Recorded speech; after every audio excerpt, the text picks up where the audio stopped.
So for those who don't know, this is John and Claire Brew-Bevan. If you've been around, I should have taken you by the scenic route with the handrail just in case. Should have done, yes. Now, also what we'll do is, Brad, while you're there, oh no, she's got the hand held in her bag. Excellent. Her weapon of choice. Awesome. So what we've been doing here at Reality is the fourth Sunday of the month, we've been having testimonies, people to come and share. And wanted these two to have an opportunity to come and share just about life and marriage and ministry and stuff like that. And so really honoured that you guys have taken the call and said, yeah, we'll be vulnerable. We'll come and share. But also for us in the community, we know you, but also I don't fully know you. And so this is a joy for me just to get to hear a bit about you guys. So I guess a bit of background, some questions. I've got some questions here that are the same ones I showed you, so there's no surprise at this. I'm glad. Yeah, good. So first question, how long have you guys been married? 56 and a half years. And Nice. 57th year. When's the 57? Yeah. When? 15th of January next year. Oh, fantastic. Well done. That's good. And so in that time, there have been kids and grandkids. Have there been? Okay, so what have we got? We've got two sons, Matthew and Peter. Matthew's the eldest. He's married with Jane, and two of our grandkids are at Westbourne Park. Yeah, nice.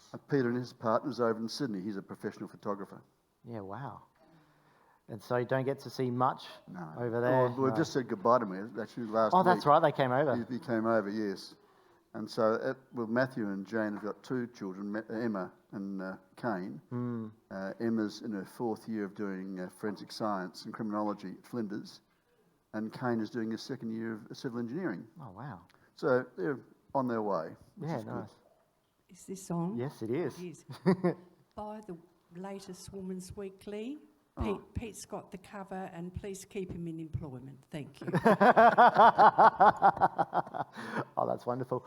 So, 56 years. Yeah. Who would like to share the story of how the first encounter or how you guys met? Oh, I can do this. Oh, you do. Well. You can both share because I'm sure there's two sides to it. There is. There are, yes. Actually, I went to Wattle Park Teachers College back in the day, and I had special letters written to get me in. I was only 16, otherwise I would have been absorbed as my mother's helper into a very large family. So, by the grace of God, I went to Wattle Park. It was only a 2-year course, and then I was actually sent back to my old school, Maitland Area School, and was on staff. But I met her before that. I had taken a team of kids away on a school tour, and dropping them back at Price, where my future sister-in-law got off, there was Claire, and she introduced me to this woman, Claire. I said, oh, hello, how are you? Never thought anything about it. Then the following year, hallelujah, here she was. Right, so just to segue a bit, first date, do you remember what that looked like, or? Yeah, there's probably been lots of dates since, so you're like, why focus on the first? I can't. Actually, one of the songs, or both songs really, John is, thank God I've got him.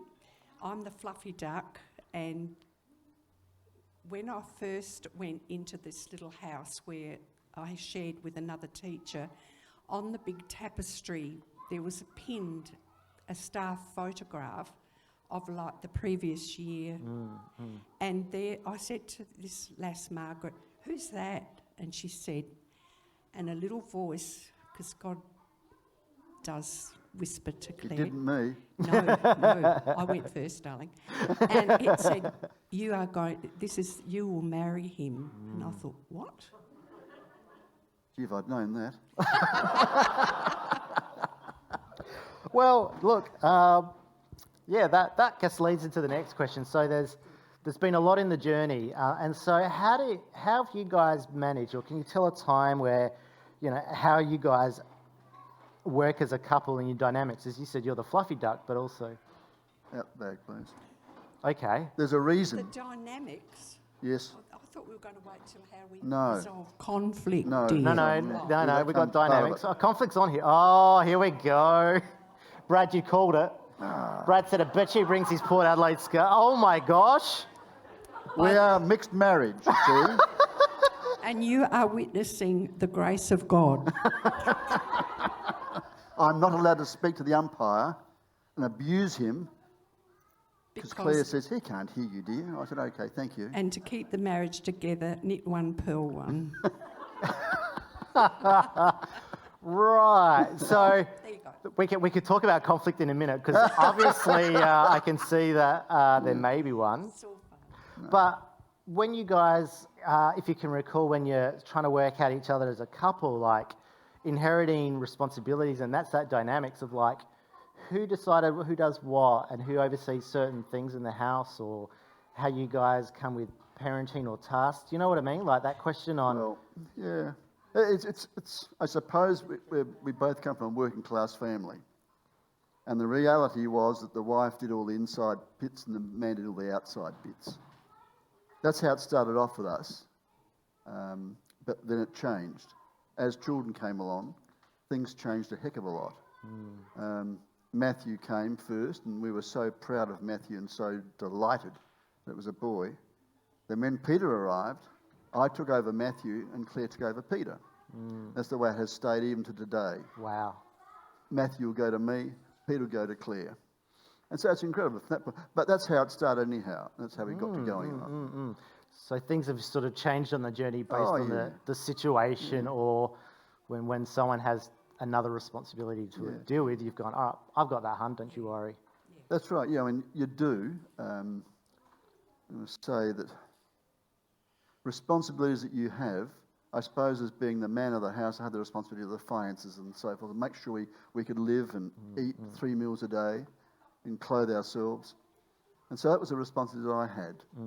But then Claire was a teacher as well, so we were both teachers. And that worked out okay, it really did. But I chose to rear the children, like be home. That was... The home mother. Yes. And then just do a relief... They call it supply teaching now, that's changed. Yes, it's changed. A relief teaching day or the odd contract or whatever. And we've moved around a lot, and I'm a nester. By the grace of God, we've had many houses. And I try to make a home. Well, I do make a home, don't I, for us? And have kids in, and anyway. We had 45 years of teaching, basically. 28 years in the Education Department of South Australia and 17 years with the Lutheran Education. Wow. In that time, we moved every 3 or 4 years. Wow. So we had about 13 moves and 13 houses in that period of time. That's a lot. And it's a lot. Oh, yeah. Our boys were finally educated at Clare High School and went from there to uni. And they had experienced Millicent and Clare, those 2 areas. So that's interesting to have moved 13 times. Like, there's a discerning process and a decision. Like, is there a time like within that, or another example that either of you can reflect on? It could be the same or a different, where you've both had to make a joint decision. And how did you deal with that together or separately? Can you recall a time? Leaving Clare was leaving the Education Department was a very big decision to make. Yeah. What happened was I was in my 14th year, and as a deputy principal at Clare High, and I saw on the Lutheran this advert for a Concordia principal, and so I'm talking to Claire about this, and I said, "What do you think?" And she said, "Oh, we'll try and go for it." So I put in the application, and by God's grace, I got it. I knew I was going to get it because we had prayed quite consistently about it for the first 3 or 4 days before the interviews, looking at Bible verses and so forth, and luckily I did. by God's grace, I got it. So that was a decision we made together.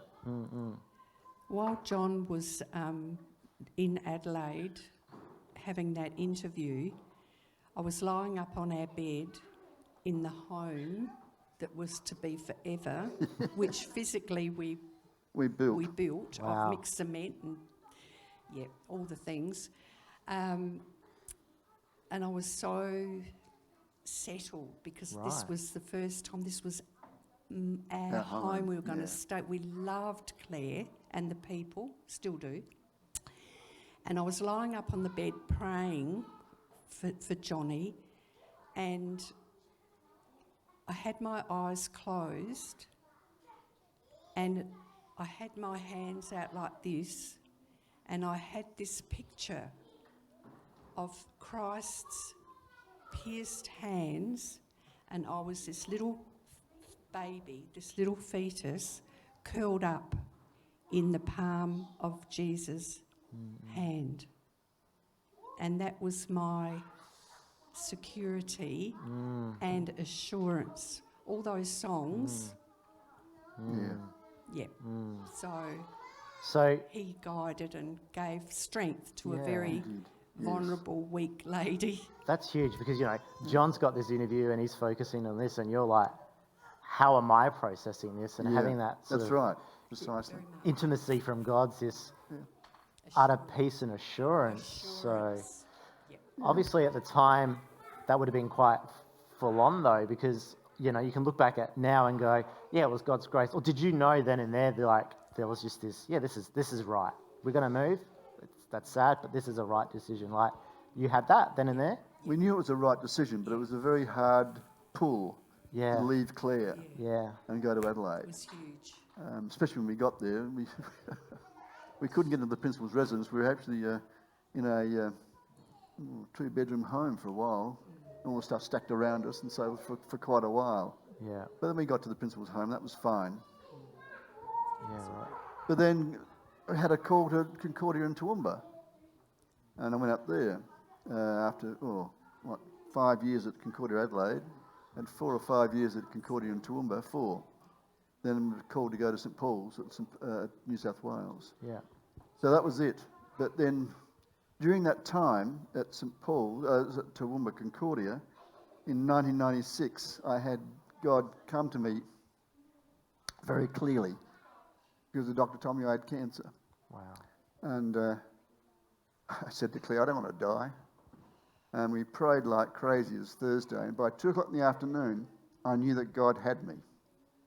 Because from my feet going through to my head, there's this warmth feeling going right through me. Yeah, right. And I knew, Wow. okay. And it was. So that was, when God came to us at that time, or to me particularly, it was very, very humbling, but also very assuring that he was with me. Yeah. And when John was going through that, how were you on the sideline going with that? Because, great that John's like, God's giving you this assurance. You're like, yeah, where's my assurance now, God? You've given me before. Where is it now? Yeah. There was a verse that came, and once again it was that voice, I have a plan for you, a future and a hope. Yeah. Yeah. And, it was incredible. And friends of ours, through John's treatment and everything else, said, look, just resigned, go and do something else. Just chill, because the pressure of principalship and so forth is just too much for moi. And blow me down. There was a phone call, and John was offered I was offered St Paul's at Walla. St Paul's Walla Walla. And that afternoon... Can I finish? Yes, Can I finish my son? okay. Sorry, John. That's right. This may be the example for the next Sorry, question anyway that I've got. Conflict. Yeah. It was incredible, really, and miracles after miracles. Anyway, John flew down and had the interview in Sydney, and came back, and he said, and we had 24 hours to make a decision. Right. So that night, would you believe, we entertained the boarding staff because it was almost end of term, end of year, and so we couldn't say anything to anybody because, you know, it was all hush-hush and so on. And so we had this, you know, da-da-da, everything's, you know, fed them, watered them, off you go. We fell into bed exhausted. And at 4 a.m, as anyone who's lived in Queensland knows, the sun's eyelashes open. And I'm lying there and I said to John, "Are you awake?" And he said, "Yes, darling, we're going." And I said, "I know we are." Wow. And within 2 days or 3 days, it was like, boy, did God move. We were down there like a rash, you know. Like, chung, get down there. And that first hymn played over and over on our CD. Really? Yeah. All the way down, yeah. The thing about the St Paul's bit was rather disturbing to start with. When I spoke to the chairman of the College Council in Sydney, he said you have one of two tasks. Either you close the school in December this year or next year because the numbers are so low that it's not viable, or if you make it go, have a go at it. So Claire and I prayed again for God to give us guidance. And by His grace, after 8 years, we had over 300 kids there. Yeah, right. So we were very, very happy that it boosted up and it went from strength to strength. It's still going now from strength to strength, which is really lovely. It really is. Yeah, yeah. So that was the I suppose the conditions we took to Paul. I thought to myself, if it closes, where will we go then? Back to Adelaide, I suppose, or somewhere. And so, by God's grace, we spent 8 years there. Wow. It was great. Wow. 8 years. It was about a 60-hour week, I suppose. I was working at the time with Claire. And could I just add that God knows, really, before in advance, funny that, the only component to John's educational expertise and experience was boarding. Concordia, Toowoomba, was a boarding school. college. And so he got that to go to St Paul's, which was definitely rural boarding. And we saw God's hand every day, didn't we, darling? Miracle after miracle. It was just astonishing experience. Noel this morning at church described what it's like at Tatachilla, and we related to that very, very closely because that's what it was like at St Paul. It was beautiful, it really was. I think one of the highlights for me for St Paul's was I went to a wedding of one of my senior students, or we both did rather, to a senior student, and one of them said, "You know where Gary is?" I said, "No, where?" He said, "Well, he's down in Melbourne, he's the youth pastor." I said, "Oh, that's great." He said, "No, he's also saying the reason he's a youth pastor is what happened at St Paul's." He was a very kid I could have punched every day. We're not recording this, are we? No, I taught religion in year 12, and he always argued the toss, you know, every question was him. I thought, "God, shut up, kid," you know. But I thought I'd take him out in my office, I'd give him a good thrashing, but no. It was good, he was good. It sounds like the journey's been amazing for you guys in the vocation, but in your marriage space, this is the question that's the cat amongst the pigeons type. When have you both had to deal with conflict with each other, and how did you navigate, work through that? How did, I'm sure it hasn't been 56 years of absolute bliss. I'm sure there's been some... Well, I've learned to shut up. Right? I've learnt to walk away. Okay.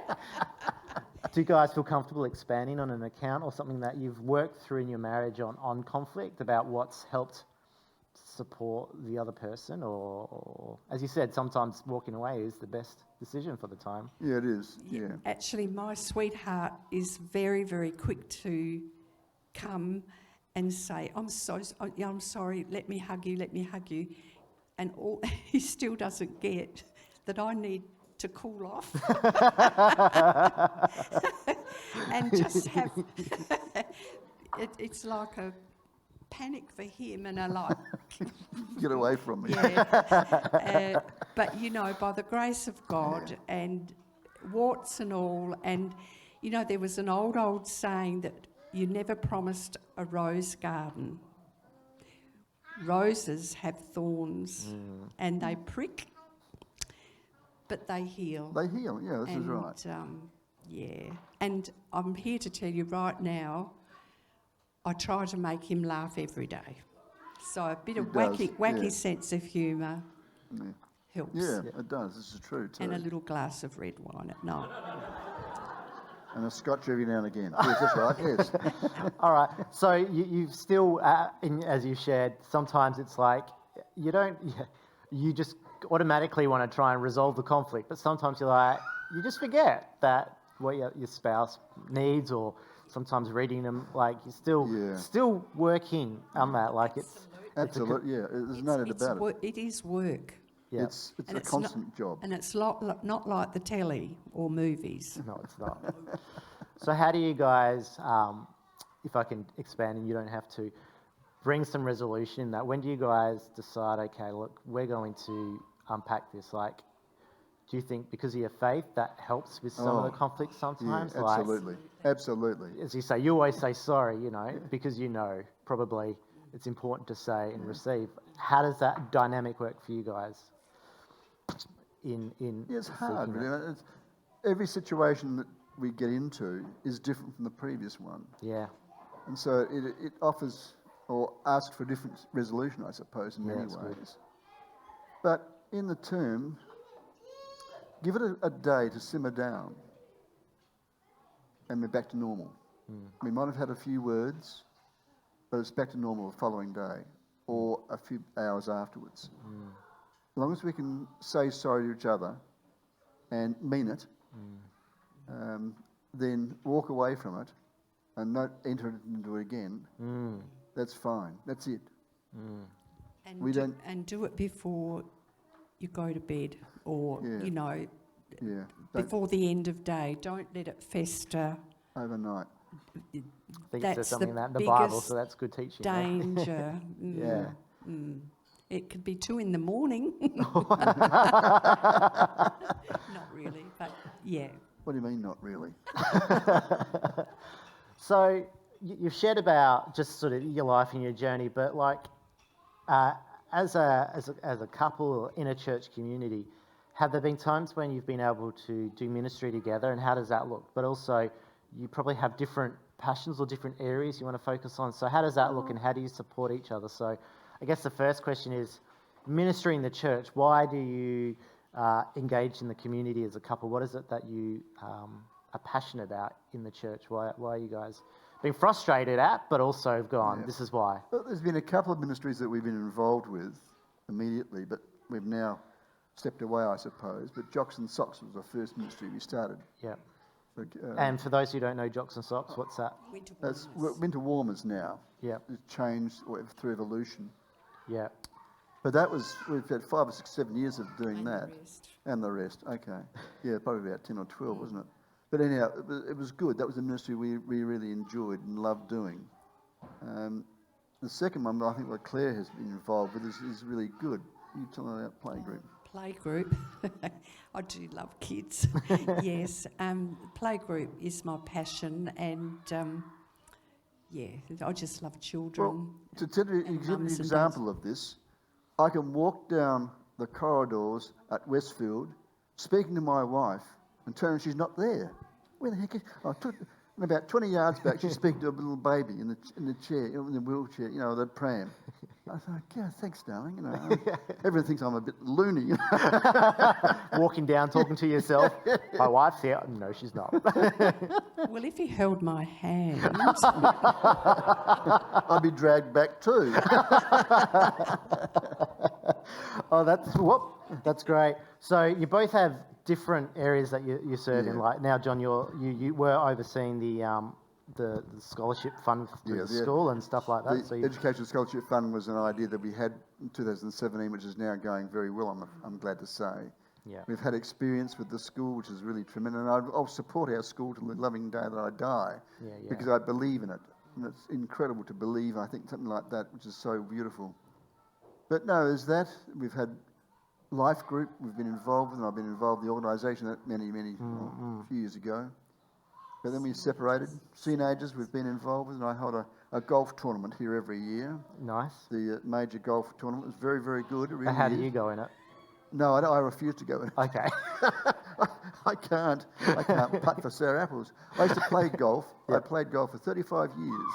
Then I fell off the fence one day on the 26th of December 2017 and broke my collarbone in 2 places, and I can't swing a club now. Oh, that's sad. Oh, No, it's all right. Sad. yeah. So you've been doing this journey, you've been doing church. Are there times where you struggle to, just those, it's hard to do church sometimes, or you've gone, look, we're just always focused. Like, have you had a time where you've struggled to continue going to church in your journey as a couple? I don't think we have we? I don't think we have. No, I think that we've always been intentional Yeah. in coming to church Yeah. and worshipping somewhere, Yeah. whether it's here, or when I was over in St Paul's, I even went to a Catholic church and was, worshipped there because the father there was a great friend of mine. But no, we would worship where we could and when we could. Even when we're out promoting the college, we'd go to church somewhere. So yeah, we've always been that way. Why is it important to you then to continually be in a faith community? It's always important for me for inner strength Yeah. that God gives me to do the work that He's given me to do.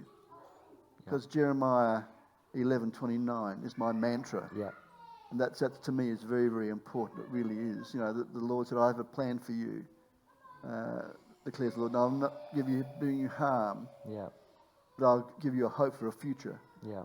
And that's to me is very, very important and very real. Yeah. Yeah. And mine is it's the people.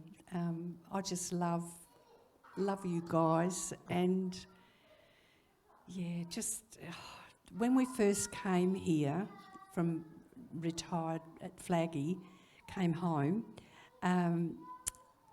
walked through these doors, and when we went back to our car, I said to John, "This is our place." I said, I felt you could physically lean on the love, And the fellowship. at the love that's in this place. And it's never changed, never wavered. No. And the people are they're just beautiful. Love them. And Nice. just Thank love. you. Yeah. I've got 2 more questions, and then you guys are done. So you've done very well so far. Thank you. Oh, thank you. 56 years. If you could go back and say to yourselves, as you're about to get married, would there be any advice or something you'd give to young John, young Claire? You guys are young at heart. Don't get me wrong, but Thank you. yes. What would you go back and say to yourself before you're about to get married to help or guide, or what advice would you give? Well, for me, I think I'd say never give up. Always continue to strive to build together. Yeah. That's what I'd be. That'd be my mantra then, I suppose, too. Yes. Yeah. That's so good. Do you have anything, Claire, that you would love to? I just think one of our wedding hymns, may they be one. Yeah. That we are, yes, we're a couple. Yes, we're very individual. Mixed marriage, you see. But we are one, and I just think, just in spite of ups and downs and ins and outs and lots of houses and moving, just The love is still strong. the love is strong, and trust and obey. Yeah. And I wouldn't change him. Try. Yeah. You've had a good go at it. Well, no, all good. So we've been sharing a lot. Is there any final thought, anything that as we've shared you would like to just leave us on, or is there anything that you want to say that we haven't unpacked or shared? Just never give up living the life you've got with God. Never. Yeah. Always strive. Even though it weakens you sometimes, always remember that Christ is there for you every time, everywhere. That's the part that keeps us going. I have no problems with that at all. And mine would be to be true to who you are. Yeah. We're all unique. We've all got different gifts, be they fluffy ducks or planners or leaders or whatever, but be true to what God has given you, and He will honour that. I guess, is that right? That's a nice drop the mic Love, moment love, right love, there. love. Love, love, love. I want to thank you guys so much for giving up your night and spending time. Yeah, let's give them a round of applause. And I'm just going to pray for these guys. And if you want to hold your hands out to them, please do that too. Father God, I thank you for John and Claire, that for us here that see them on a regular basis, it's so joyful to be able to walk past and be 6 or 40 or 36 or whatever and still get a high five from Claire on the way past and a smile. And I thank you for the heart and the character that they bring to us as a community, but also the joy that they've been able to do this together, this marriage, this life for 56 years. And thank you for honouring and blessing them in all the decisions that they've had to make, the good ones and the difficult ones. Learning to be open and vulnerable when one has offended the other and say, look, I'm sorry. Being able to support the other when it's a quiet time, or to make sure you say sorry before the sun doesn't come up. And so, Lord, we ask you to bless them again in the areas they serve, in the relationships that they've formed here and in their family. And Lord, we just ask you to continually bless them for another, I won't say 56, but a good long time in their marriage. And the people of God said, Amen. Amen. I didn't pray about the football. I thought that was No, annoying. I thought it was fair enough. Thanks.